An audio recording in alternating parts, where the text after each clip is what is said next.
Hi everyone, hope you can hear me. Give me a wee thumbs up. I've got a few nods, so I think we're okay. Yeah, brilliant, thank you.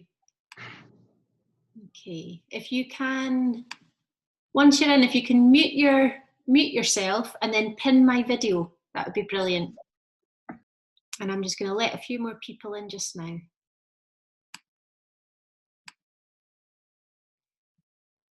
Okay.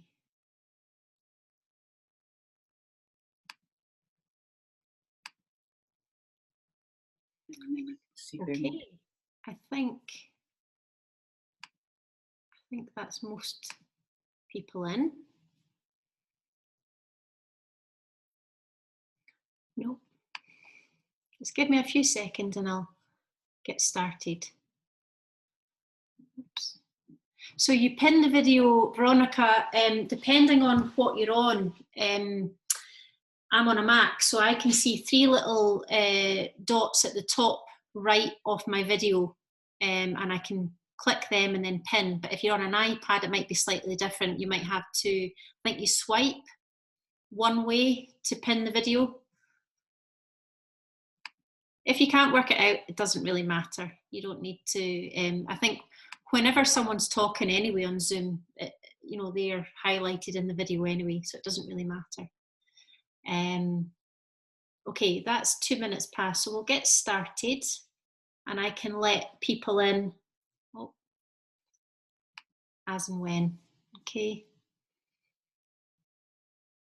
so thank you all for joining me today. It's really great to see so many. It's funny, I had only there was 60 tickets that went, and then yesterday about lunchtime, I put onto the Scottish nursery group, one of the nursery groups that I'm in, and said, if anyone fancies this, come along. And there was over 300 people asked for a ticket, which I thought was phenomenal. I think the level of interest that's, to help our littlest people to develop mindfulness-based skills is phenomenal. So thank you for coming. For those of you that don't know me, my name's Louise Smith, and I'm director and founder of Do-BeMindful. We are a Scottish company. We're based, normally based in Glasgow, but I'm actually obviously working from home. And so I've worked in education for sorry, this has really thrown me off. I'm just going to continue to let people in, but I can't do two things at once. I've worked in education for 17 years, and in 2017 I developed an online sort of whole school approach or whole nursery approach to wellbeing. It's called Do-BeMindful, and at the moment, to date, we've had 2,000 educators go through it, which is amazing. We've just taken on every nursery in Glasgow, which is also phenomenal. They're the first authority to kind of work with us at a local authority level. And yeah, I suppose my main aim has always been to help nurseries and schools to develop and nurture a kind, calm, compassionate, hopeful culture. That's always been the aim. And the way that we do that is we start off with you guys, because you cannot build emotional resilience in children if you're not in the right place, basically. We have to put our own oxygen masks on. We can't teach children and model, if you like, the skills that we want them to develop if we're not feeling good, if we're struggling.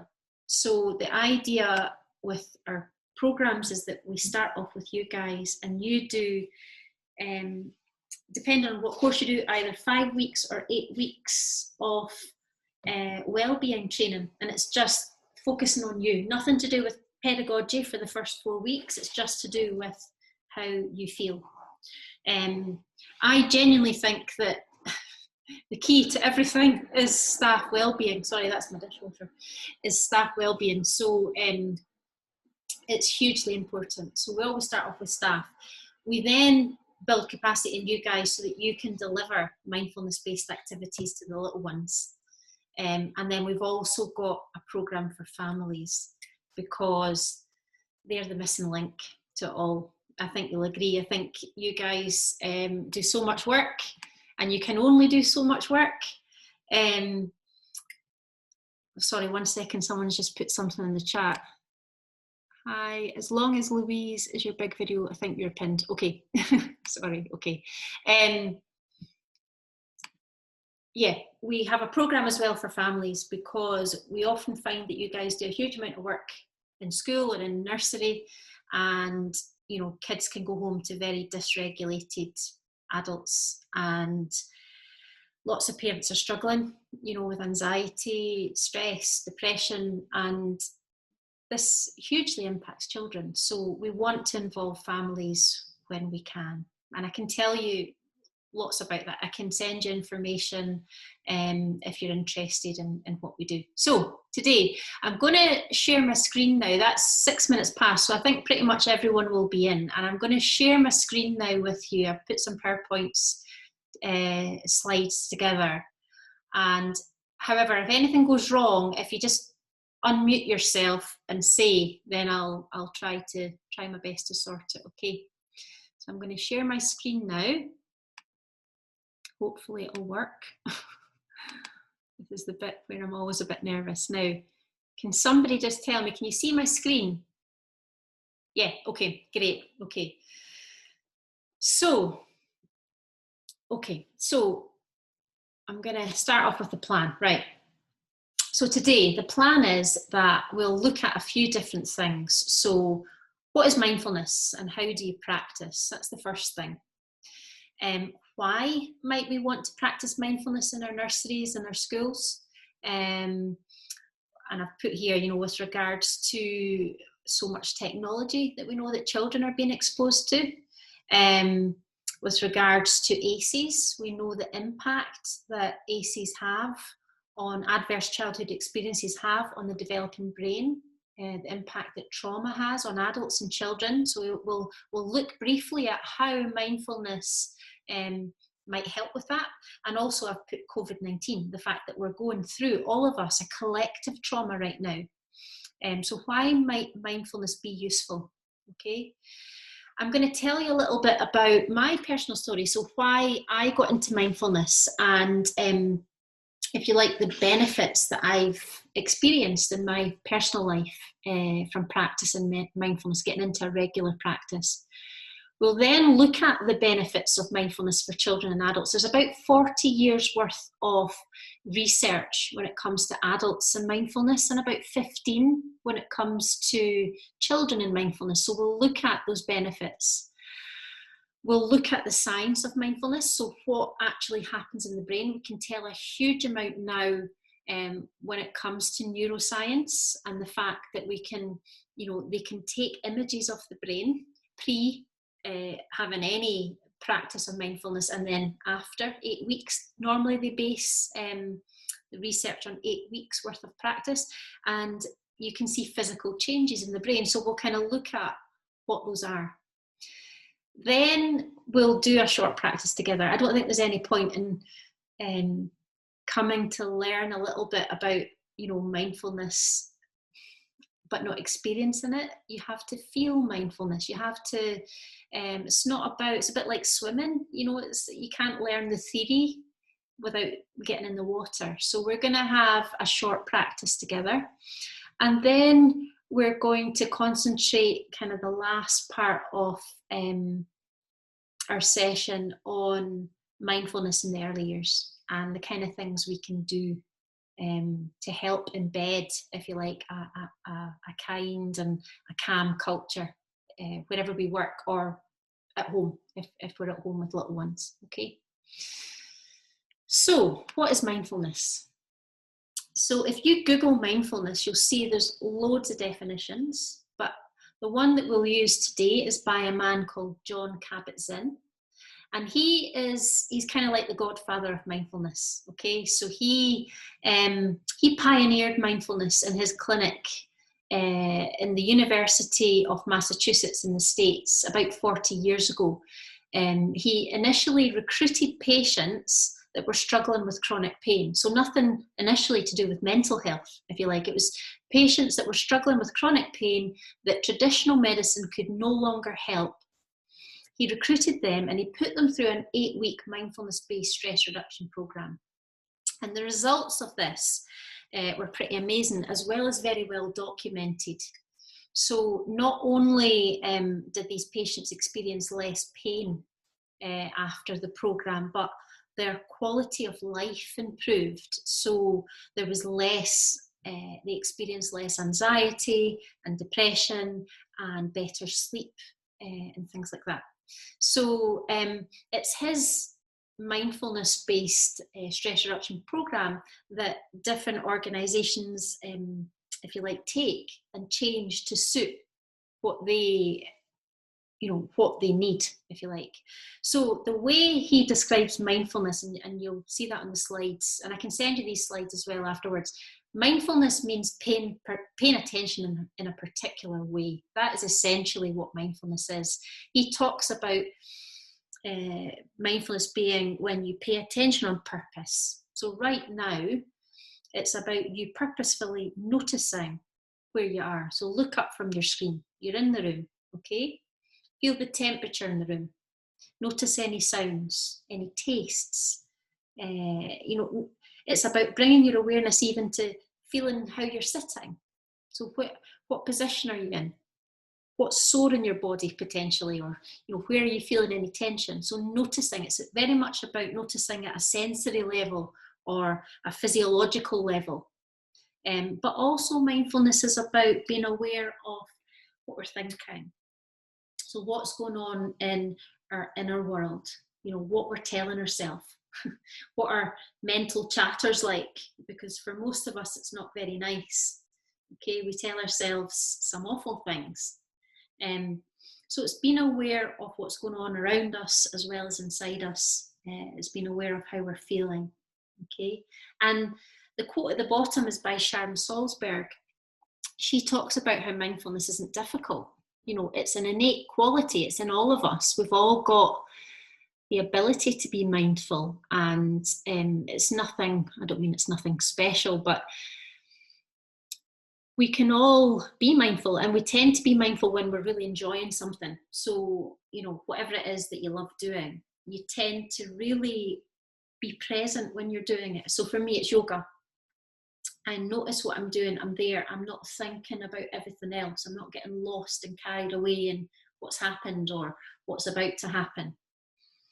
I'm there. So we tend to kind of be quite mindful when we're doing something that we really enjoy, but unfortunately we can't do stuff that we enjoy all the time, and so we tend to, I don't know what percentage of our lives we're doing things that we're not enjoying, but you'll tend to find that you might be in automatic pilot a lot, and whatever that is for you, whether that's victim mode, which it is quite a lot for me, or you're angry a lot, or you're anxious, or whatever that might be. So you're automatic pilot. And yeah, I suppose if I'm talking to little ones, I tell them that, mindfulness is simply a way of looking after our minds, of keeping them healthy. We exercise and we eat healthy food to look after our bodies. We wash our hair to look after our hair. We might cut our nails to look after our nails. Mindfulness is simply something that we can do to help to look after our minds and to take care of ourselves, if you like. So how do you practice mindfulness? Mindfulness, you practice it in two ways. One is formally, which we'll do together in a little while. And that is when you bring your attention to an object. So we're going to use our breath, okay? We're going to get into a comfortable position. We're going to use our breath to pay attention to it. And what's going to happen is your mind's going to wander off and you're going to start thinking about what he said this morning, or what you're about to do, or your Tesco shop, or whatever it is. your live lessons that you've got to deliver. And then you're going to bring your attention back to your breath. And you're going to do that over and over and over again. And that essentially is practicing a formal practice.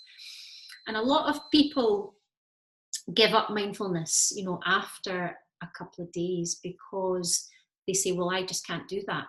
You know, my mind's too busy. And what I'd say to you is, if that is you, if you have a really busy mind,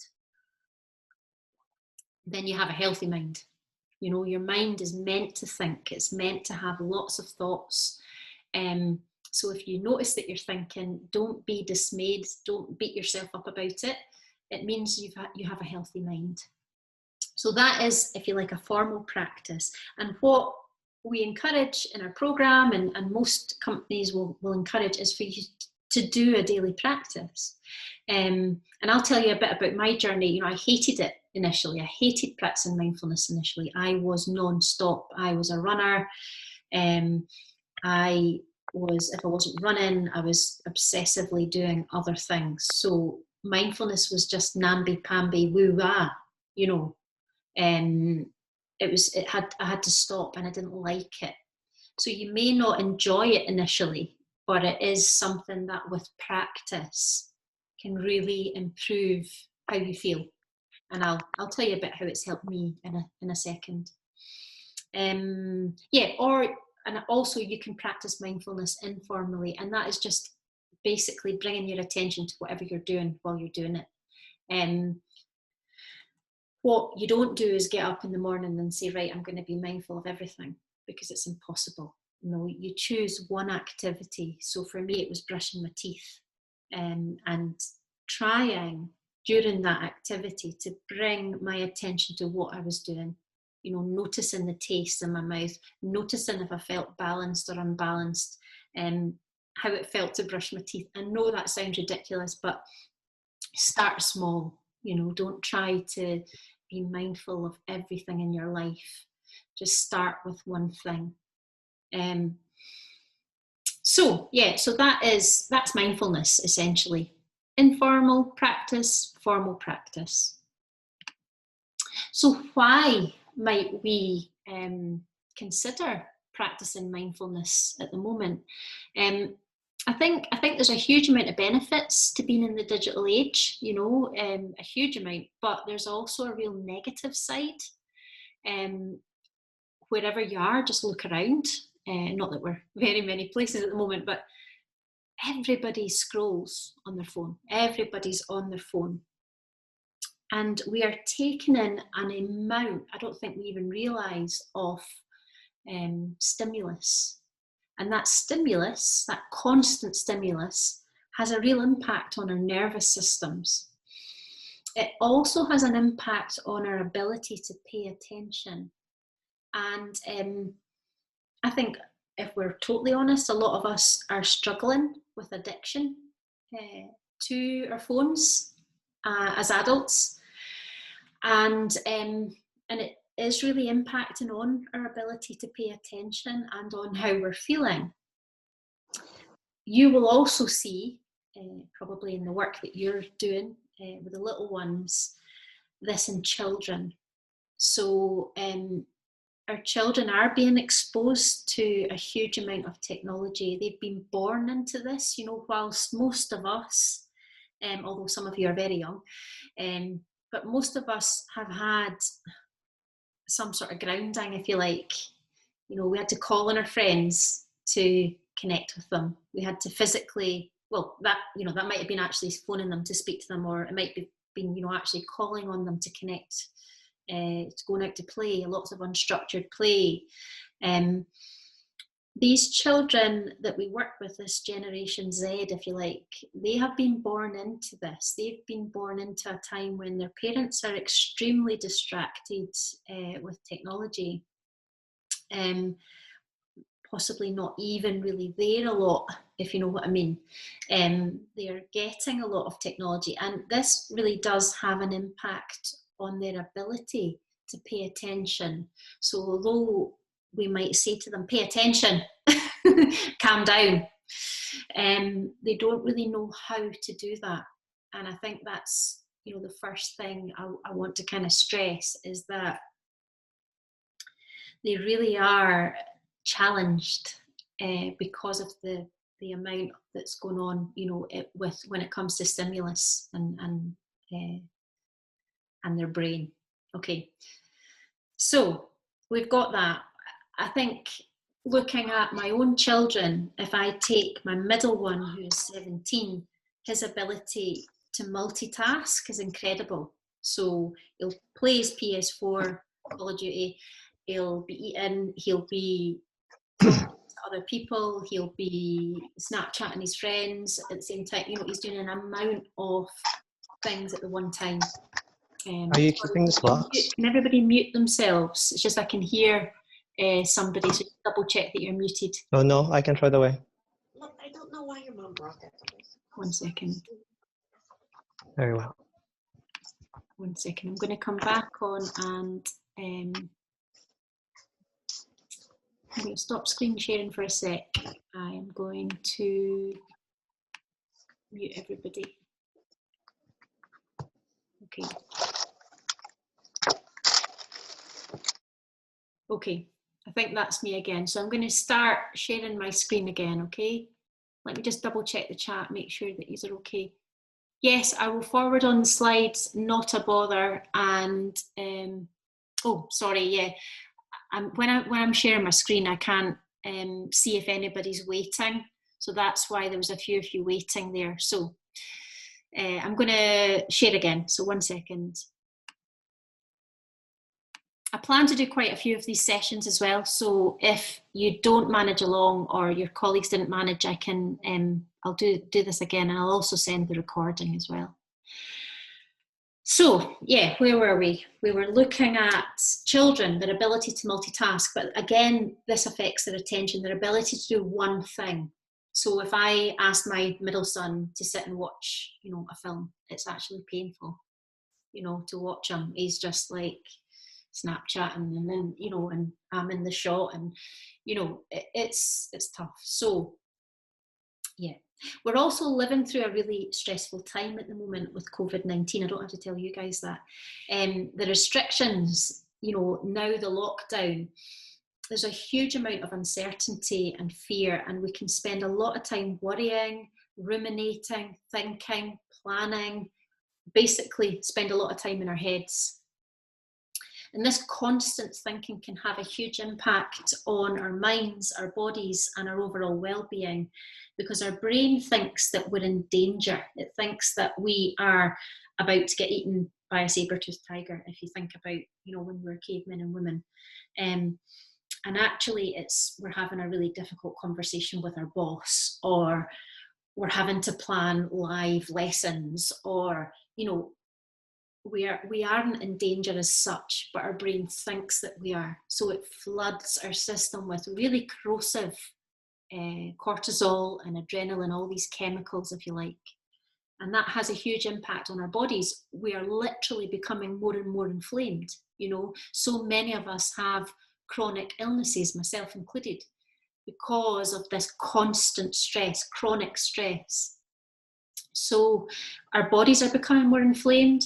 Our minds are becoming more and more overwhelmed. We only have to look at the mental health statistics, okay? We can see the impact that this is having. So, yeah, I've said it here, you know, mindfulness is an evidence-based intervention, okay? And that was important for me. I didn't want to do something when I was burning candles and, you know, learning about chakras or whatever it was that actually there was no science behind. I wanted to do something that I wasn't going to waste my time doing, if you like. So lots of people struggling, children and adults. And I think as life speeds up, I was just talking about this because I've been doing I'm going to do take 10s every Monday and Friday at 10:30, just to encourage everybody to stop for 10 minutes. And I was talking about it there. As life speeds up, we've all got a tendency to go faster and to think that we'll achieve more by spinning more plates. And, you know, I said, look at your laptop. You know, my laptop this morning had 21 tabs open. Okay, I was trying to do so many things at one time. So look up at your tabs when you're working, or I don't know, you're focused on something and then something pops into your head, so you immediately go and do it, you know. This getting faster and faster and faster and trying to multitask, it can have a real impact on our well-being, and it can make us feel overwhelmed and anxious, basically. So why I got into mindfulness? I've struggled with my mental health since my eldest was born, so 20 years, I would say, possibly even slightly longer. And I was in quite a toxic relationship when I had my two boys.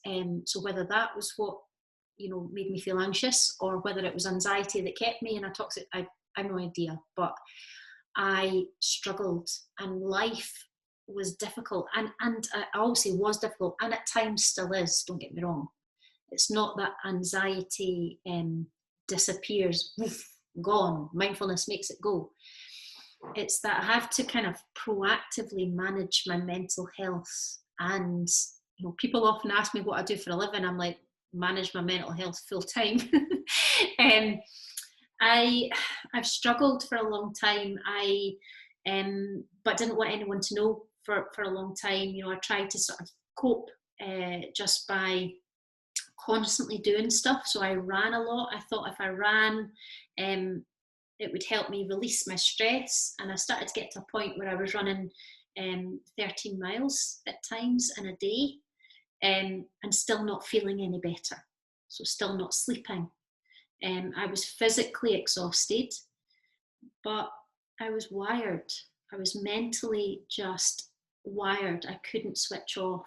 And you know, when I eventually gave in and went to the doctors, I was given medication for anxiety, which I think there's definitely a place for, and helped me and helps me at times to still get into a point where I'm okay. I feel balanced enough to then do something positive to manage my mental health, if that makes sense.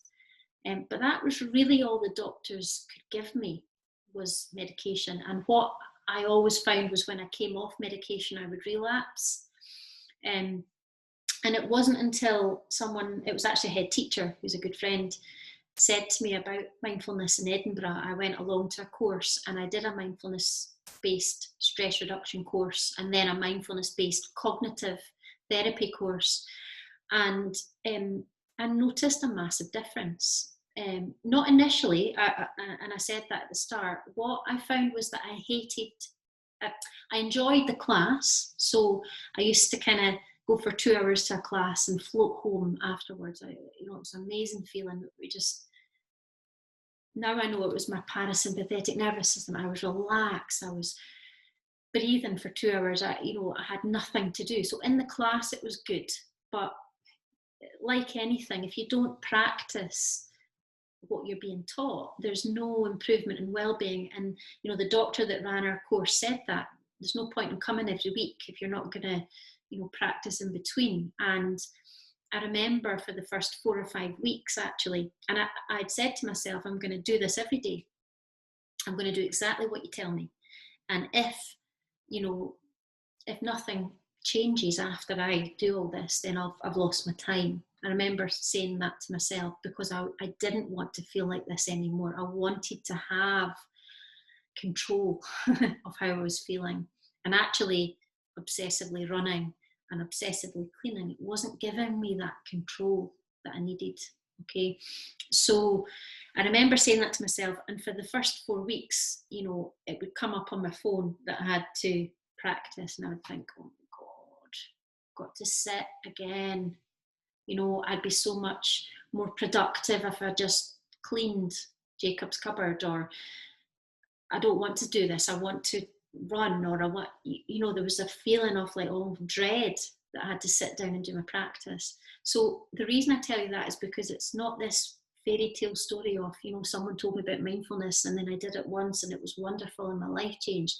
Nothing to do with that. It's hard work, as in putting in the time. And I remember someone saying to me, if somebody if a doctor told you you had diabetes, or you had to lower your cholesterol, or you had to lose weight, or whatever it was, you would know that there was going to be time and effort, you know, to put into it. And mental health is exactly the same. It takes time and it takes effort. And I would say 4 or 5 weeks of kind of dreading, not enjoying it. But then something happened, something shifted, where I stopped dreading my practice and I started to actually quite enjoy it. And I started to set my alarm 20 minutes earlier in the morning and do my practice before I started my day, because I noticed that the days I was doing my practice, I felt okay, I felt safe, I felt calm. And actually, I was able to be more productive, you know, because I wasn't feeling overwhelmed. So for me, it has been a way of managing my mental health. It's also helped me to be less reactive. So it's been something that's allowed me to just pause, because before I was probably one of the most reactive people that I know. You know, I'd go from 0 to 100 like that, you know. And that wasn't great for my 2 boys, and it wasn't great for my family and my friends. And so mindfulness has helped me to pause and stop and just think about what I'm about to say, you know. And I understand now why, because I know about the science. But for me, that didn't matter. All I knew was that I felt better. I was able to sleep. I went from having very little sleep. I would describe myself as an insomniac. I probably had 2 hours sleep a night, and that was running a lot. And you know, for the first time I was sleeping and getting into and feeling calm. So for me, it's been really quite transformational. But at the same time, what I always say is it's not like, you know, you wave a magic wand and that's it. You know, it is something that I have to really work at, and it's helped me to break a lot of habits. So I think before, my way of managing how I was feeling was to drink wine. You know, that's me being totally honest. I couldn't wait to get to kind of 8 o'clock, because I would then have a glass of wine and feel that feeling. Mindfulness gave me that feeling, you know, so it helped to break habits that probably weren't that positive, if you like. So yeah, that's why I got into it. Benefits. I want to move on and tell you a little bit about the benefits. So what the research has found, there's physical benefits, emotional benefits, mental, cognitive benefits when it comes to mindfulness. You can Google whatever it is you're interested in: autism and mindfulness, ADHD mindfulness, alcoholism mindfulness, eating disorders and mindfulness. There is there's research on so many different things, mindfulness and sleep. You know, Google whatever you're interested in, not while this is on, once we're finished. And yeah, look into it. It's fascinating stuff. But physically, it can help, you know, it can lower blood pressure, heart rate. It can boost your immune system, probably because there's not all that cortisol, that corrosive, you know, chemicals going around the system. So there's physical benefits. There's also, I've said already, improved attention. So I couldn't read a book when I was really, really anxious, because I would forget, you know, what it said. I would read a page over and over again. Mindfulness, because it's calming your system down, it allows you to concentrate and, you know, improves memory. I said lessens reactivity, improves depression, anxiety, improves the way you feel about yourself, actually, you know. I can be my own worst critic, just like probably all of you. Some of the stuff I tell myself is horrific, you know, it's awful. But actually practicing mindfulness has allowed me to become aware of that, to notice the inner critic, that voice, the thoughts, and to not identify with them. So it kind of gives you that ability to notice and say, right, okay, that's what I'm telling myself. I am not my thoughts, you know. I hope that makes sense. It also helps to build resilience. So it's not that my life has become perfect. God, you know, if you knew half of the stuff that goes on, my life is still like this, still waves of an ocean, like a big, powerful ocean. But what's improved is my ability to surf those waves. Okay, my ability to say, my life isn't over, you know, I can't do this anymore, I don't want to be here. You know, my ability to just write and say it's okay, these things will pass, that's improved. So there's a lot of research on the benefits for adults and for children, very, very similar benefits. You know, main thing for you guys, it improves their readiness to learn. A child can't learn if they can't regulate themselves. First of all, that the first thing is regulation. You know, they need to feel safe, they need to feel regulated, and then they can learn. So mindfulness can really help that. It can help their impulse control, you know, their ability to stop going off on one, you know. But it also helps with things like pro-social qualities, you know, their ability to empathise and be kind and self-compassionate. Again, let's learn this stuff from an early age instead of going through half our lives being horrible to ourselves, you know. So the science, very briefly, I'm not going to go into a huge amount, but I'm not a neuroscientist, I don't understand it all. But what I do kind of get is that there's 3 main areas of the brain that are physically changed when you practice mindfulness regularly and over a certain period of time. Okay, the 3 areas are: 1, the amygdala, so your fight, flight, freeze response, that is doused, it's made smaller. Okay, and the other part of the brain that is changed is right at the front, so your prefrontal neocortex. Okay, that is activated. That is where all your, you know, your thinking, your problem solving, your creativity, all the higher brains, you know, all the stuff that makes us human. Okay, practicing mindfulness activates the prefrontal cortex, your ability to empathize, your ability to be kind. That is all at the front part of the brain, and that's activated, if you like, when you practice. And the other part of the brain is the hippocampus, so the part of the brain that's responsible for learning and memory. That's interesting when you think about that for our children. Okay, so there's physical changes in the brain, and we can tell this because you can take someone that's never practiced mindfulness, scan the brain, you know, with the what's it called, neuro image scan, and then after 8 weeks of practice, scan their brain again, and you can look at the difference, and there's physical differences.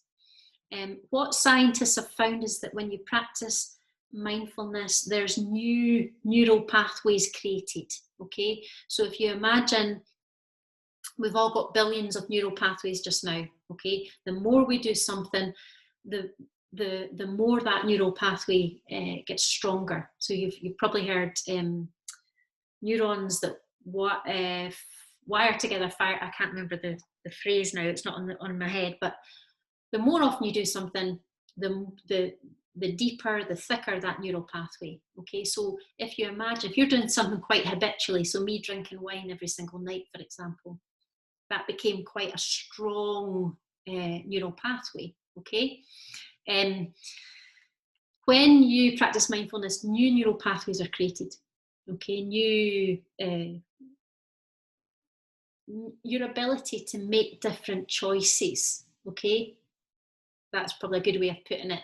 And those choices result in different behaviour, and those behaviours result in different emotions. Okay, so all of a sudden you may choose to do something else, and that might result in feeling different. I hope that makes sense. I hope I'm not kind of bombarding you with lots of stuff. Okay, so main thing to know is that mindfulness helps to rewire the brain. So it doesn't really matter what you've been through, what trauma you've experienced, or ACE, or it can help. It doesn't mean to say that that's it, your brain's fixed, you know, you'll always feel like this, you'll always react like that, you'll always have that behaviour. Mindfulness can help you to make different choices and feel different, if that makes sense. Okay, what else do I want to say? Okay, we're going to move on. We're going to do a practice because that was a lot of information. And I'd like to invite you, we're just going to do 5 minutes of a practice. And what I'd say is just see how you feel. So I want you to get into, or I invite you anyway. If you don't want to do the practice, you don't need to either. I should say that. I invite you to get into a nice, comfortable position. So nice, long spine, okay? I'm not sitting back on my chair, I'm sitting up, okay? And both my feet are connected to the floor, hands just gently on your lap, okay? And I invite you to gently close your eyes, or if you don't want to close your eyes, just to look down at the floor. And just settle, just get comfortable. And see if you can allow your face and your jaw to soften.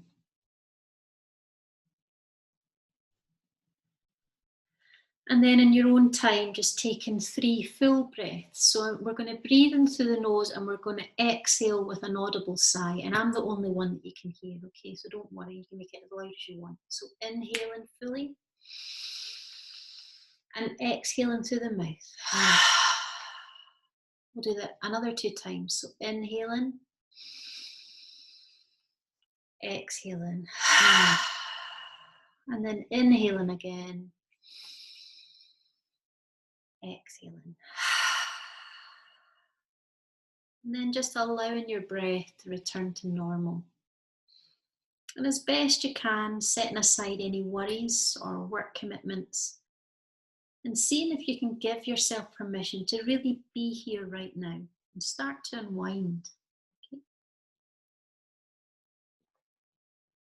And just knowing that you can open your eyes and you can come out of the practice at any point. You're in control. So just bring your attention first of all to how it feels to sit in the chair. So feel your feet on the floor. Feel your hands resting wherever they are. Feel the weight of your body pushing down in the chair.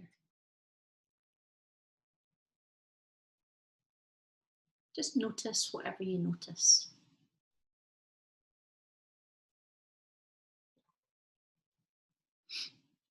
And then when you're ready, just allowing your mind to rest on the slow, steady rhythm of your breath. So flowing in and out of your body.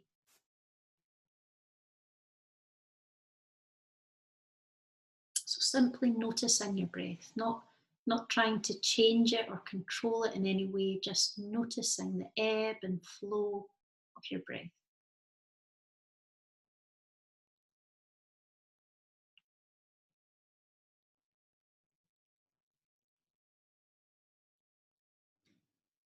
And just seeing if you can feel how it feels to inhale and exhale.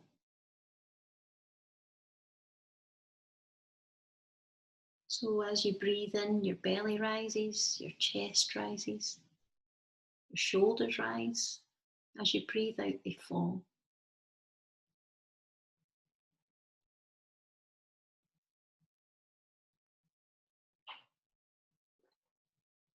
As you breathe in, the air is slightly cooler in the nostrils. As you breathe out, it's warmer.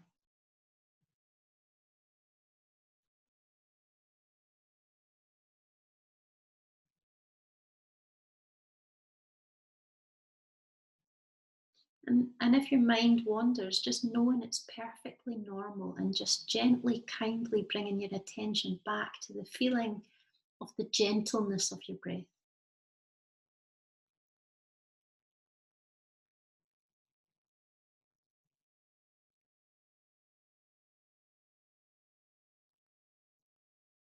And just seeing if you can let go of any stress and worries and doubts. judgments. With every exhale, just blow them away.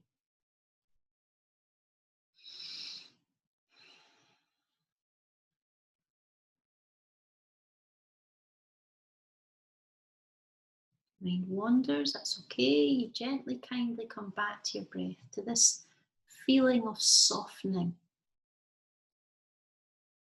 Giving yourself permission to slow down just for a few moments. Receive this rest. I am here. I am breathing in and out.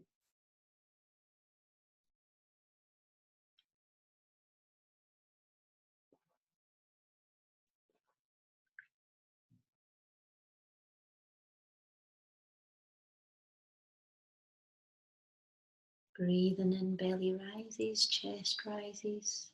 Breathing out, they fall.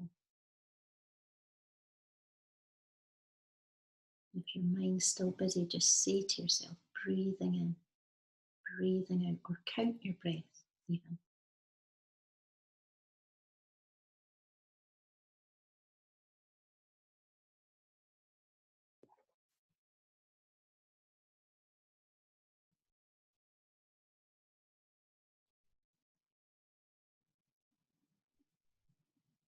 Then when you're ready, just gently coming back again, just to feeling yourself in the chair. So feel the weight of your body pushing down, feel your feet on the floor. And gently open your eyes or just look up from wherever you are looking to, and just take a few moments. So I invite you now just to either take a few moments to notice whatever you noticed, or to share on the chat. I'm going to stop sharing the screen for a second. And what did you notice? Was it good, bad? Did you enjoy it? Did you not? Just share in the chat and I will get back to you, okay? For those of you that don't want to share, just sit, just take your time.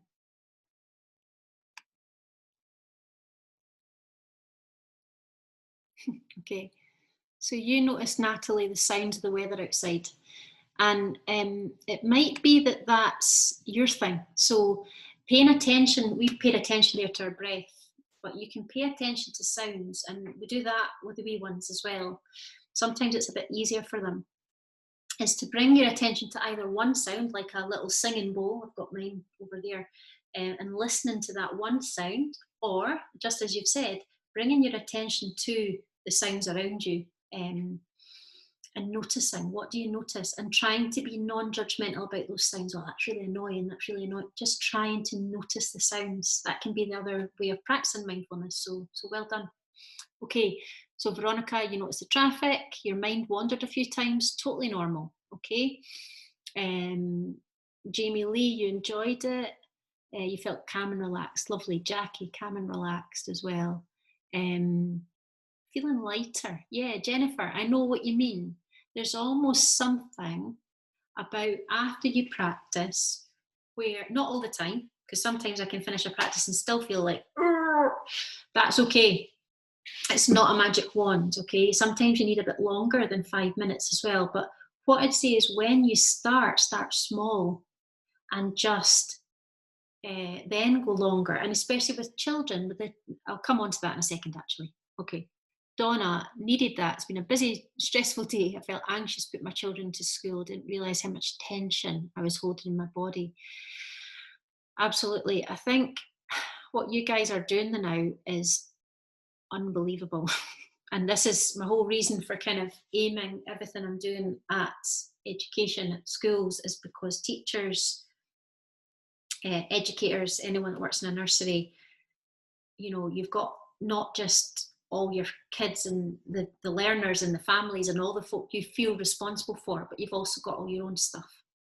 And it's awful. I think it's awful. And I think learning something that can help you mentally and emotionally right now is probably something to think about and something to try, because you need to do something just now. It's tough.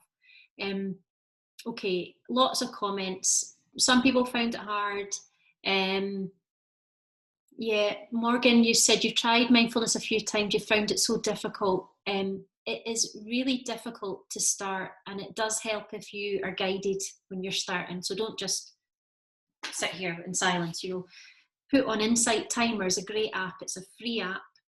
You'll get loads of different teachers on there. You can set it for a time, for however long you've got, and someone will guide you through a practice. And I think the main thing, Morgan, and anyone else that's feeling like that, is to just give it time. Really give it time. So don't think, I'm giving this up. I just can't do this. I'm just not into my. Just give it time and practice, because it can take quite a while to even enjoy. Okay, I know I certainly didn't. Lynn, you said you felt relaxed, but when you closed your eyes, you saw colours. That's very common, and it's something that I'd probably like to chat to you about privately. And it's something to take note of if any children say that to you. It can be an indication that the person has experienced trauma. And there are ways, which, don't sound scared about that. There's a way then of delivering mindfulness that's trauma sensitive, where they don't get freaked out and they don't think, I hate this, So, okay. Anyway, I'm going to stop chatting now. I'm going to come back to my PowerPoint, but please feel free to continue to enter stuff into the chat. I'll see everything later and I can respond to you all then, okay? So now what I'd like to do is, for the last 10 minutes, is just talk about mindfulness in the early years, okay, specifically, and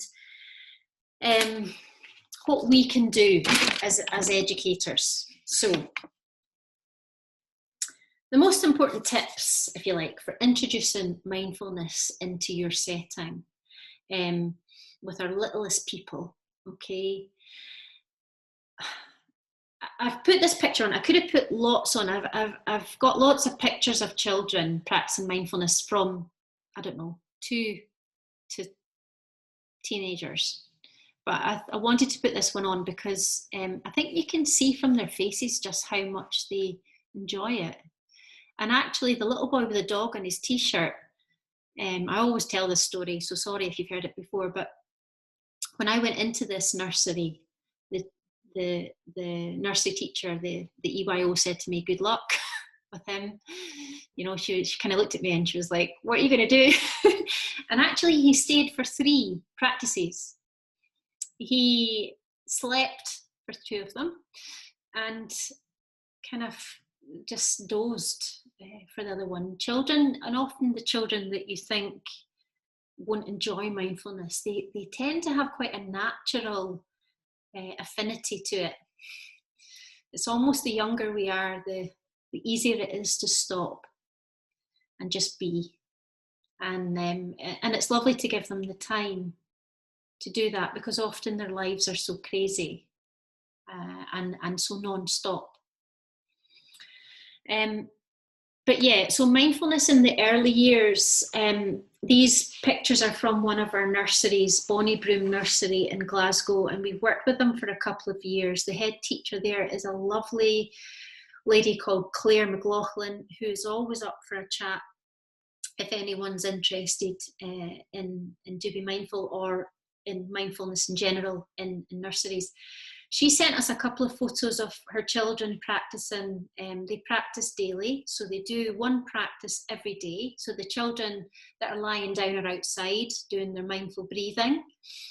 So they put something normally on their belly, or a hand on their belly or their chest, and they just feel their belly or their chest going up and down. Okay, they just take a few moments to do a bit of breathing. You can also see them outside doing their finger breathing. And she told me a lovely story recently about a 3-year-old who, it's not that he had a traumatic life, it's that he'd had a new baby brother, they just moved house, and he was standing outside of the room before he went in, and he was doing his breathing, his finger breathing on his own. And Claire asked him what he was doing, and he said, I just need to do this today. You know, he was 3 years old, and he knew that he needed to do something to help himself before he went into his normal day. And I thought that was just, when she told me that, I was literally in tears when she told me that. I thought, this is what it's all been about. Helping children to help themselves, okay? Helping us to help ourselves. Sorry, I'm just blabbering on and not telling you stuff. Right, tips. The first thing is the most important thing. You have to practice mindfulness yourself before you try to teach children mindfulness. In fact, what I'd say is, even if you only practice mindfulness yourself, that will improve your practice in the classroom, okay? So how you are is more important than anything that you do in your work, okay? And having a regular, consistent practice will help to calm your nervous system. Children are visceral, so they can pick up almost on energy. And even if you've got a fake smile on and you're saying, hi, how are you? But you're stressed out, okay? You'll tend to find that the kids around you are the same. So just getting in, I can't stress it enough, but get yourself, if it's not mindfulness, if you just think, nah, can't do that, find something that will calm the nervous system, like yoga or breathing exercises. That's different to mindfulness, or relaxation, or gardening. Not that that's great now, or walking mindfully, anything to help calm the nervous system, okay? Be as open and present and curious as possible at your work. And that's not easy just now, and I know that, especially with everything going on. But being a mindful educator, if you like, is about noticing what's happening right now, forgetting about what's happened yesterday, trying not to worry about what's about to happen tomorrow, noticing what is happening right now. What do these children need from me? Okay, being curious. And then modelling the skills that you're trying to develop. Okay, so I've seen teaching mindfulness and banging her singing bowl. Why can't you concentrate? The most important thing is you know, being calm and being present. That's the main thing I can say. The second thing is to set an intention to consciously connect with your children, even if that's your children at home. Kids learn to regulate through regulated adults. So their brains aren't fully developed, especially, you know, the younger and the more traumatized the child, the more they need you to regulate themselves. Okay, so the younger and the more traumatized the child, the more they require you to regulate themselves. Just what I said, they depend on you attuning to them. Now, if you do our course, you'll learn all about that and what that is. But you know, the more traumatized, the younger the child, the more sensitive they are to your internal state. So they can pick up on your microfacial expressions, your posture, all that kind of stuff.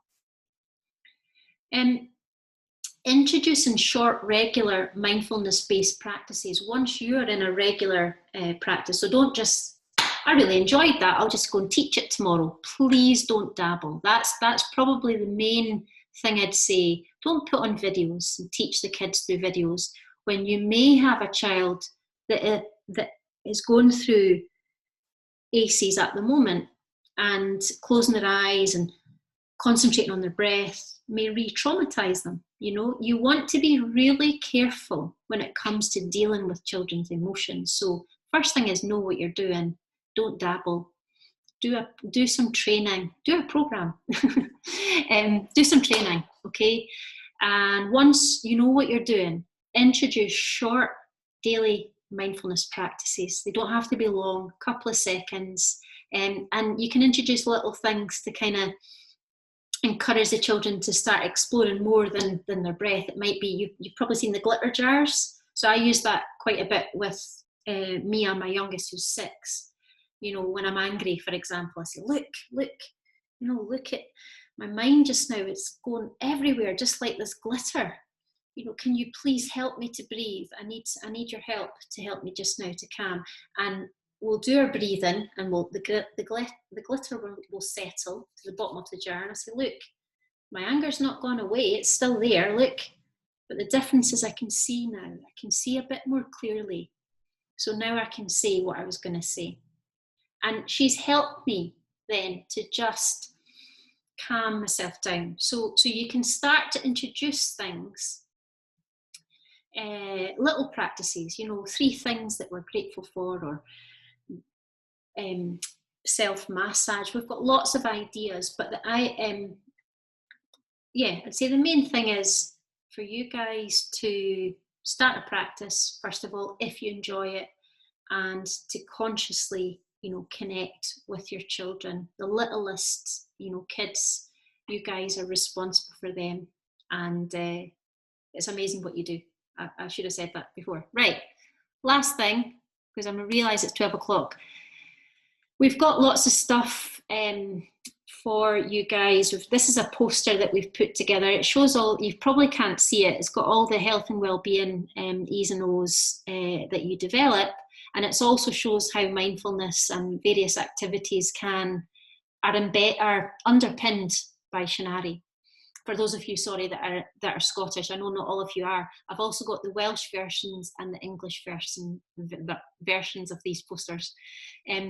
We also produce free resources whenever we can. It's tough just now, given the current circumstances, but I do like free resources, so please just ask. If you haven't liked our Facebook page, it's Do-BeMindful. I'll put that up. Or Twitter, I'm Do-Be-Lou, or my email is there, okay?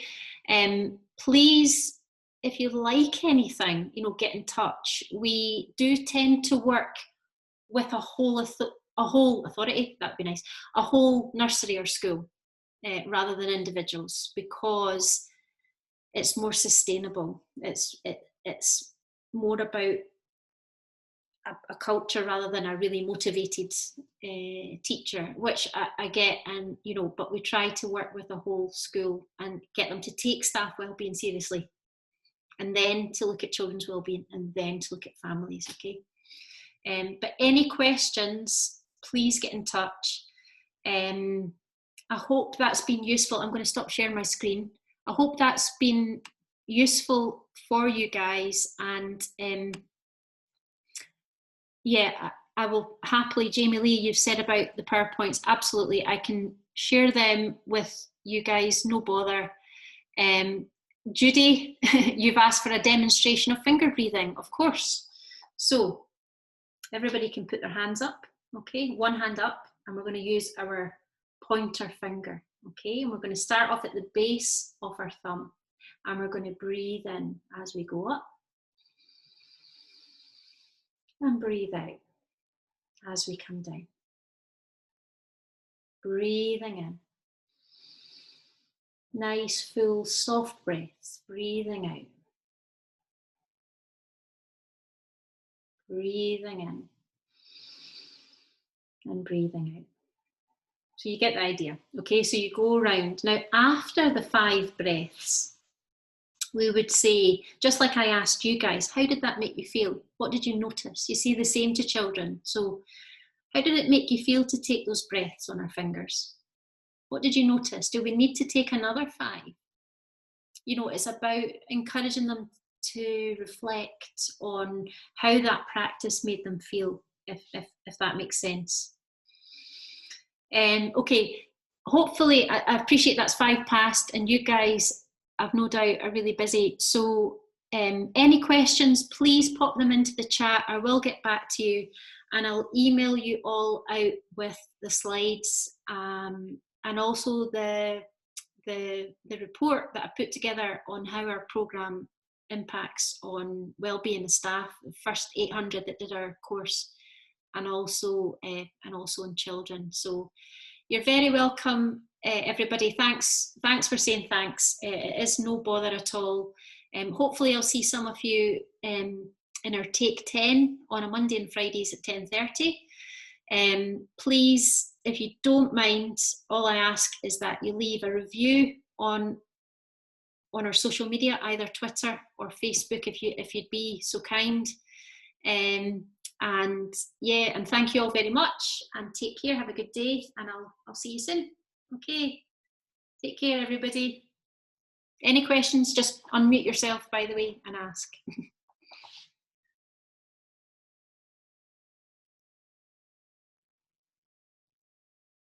Oh, that's lovely.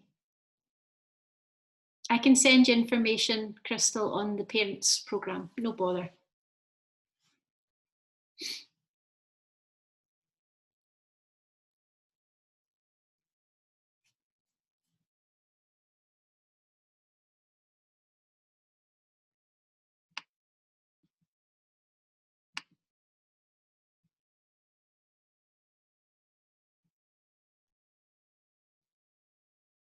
Oh, that's lovely. Thank you all for coming. Yeah, I'll send out the recording as well. I'm recording this just now. So I'll send you all out the recording as well. Okay.